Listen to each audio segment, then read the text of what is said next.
बहुत समय पहले की बात है। एक छोटे से गांव में रामू नाम का एक किसान रहता था। रामू के पास बहुत जमीन नहीं थी, लेकिन उसके सपने बहुत बड़े थे। वो हमेशा सोचता था, अगर मैं मेहनत करूं तो एक दिन मेरी मेहनत रंग लाएगी। आज भी सूरज ने जल्दी सुबह होना तय किया है। आज खेत में बीज बोने का दिन है।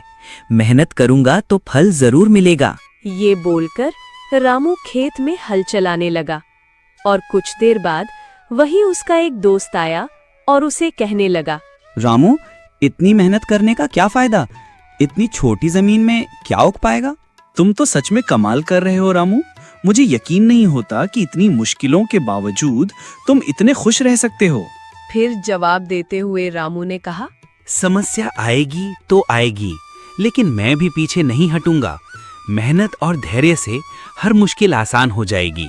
ये बोलकर रामू फिर से खेत में काम करने लगा। रामू की मेहनत दिन रात चलती रही। लोग हंसते और कहते, इतनी मेहनत का क्या फायदा? लेकिन रामू ने कभी हार नहीं मानी। समय बीता और रामू की मेहनत रंग लाई। उसके खेत में सोने जैसी फसल उगाई। इतने में ही वहां रामू का दोस्त आ गया और लहलहाती हुई फसलों को देखकर उसकी आंखें फटी की फटी रह गईं।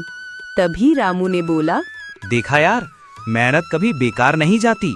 धैर्य और लगन से सब कुछ संभव है। मेहनत करो, हार मत मानो और अपने सपनों पर भरोसा रखो। एक दिन सफलता जरूर आपके कदम चूमेगी। सच में तुमने हमें दिखा दिया कि मेहनत और ईमानदारी से सफलता जरूर मिलती है। और फिर रामू धीरे धीरे अपने घर की ओर चल पड़ा। तो देखा दोस्तों, रामू ने कैसे अपनी मेहनत और सूझबूझ से सबको जवाब दिया। इस कहानी से हमें एक गहरी सीख मिलती है कि सच्ची मेहनत और ईमानदारी से हर सपना पूरा किया जा सकता है। चाहे जमीन कितनी भी छोटी हो या मुश्किलें कितनी भी बड़ी, मेहनत करने वाले का फल हमेशा मीठा ही होता है।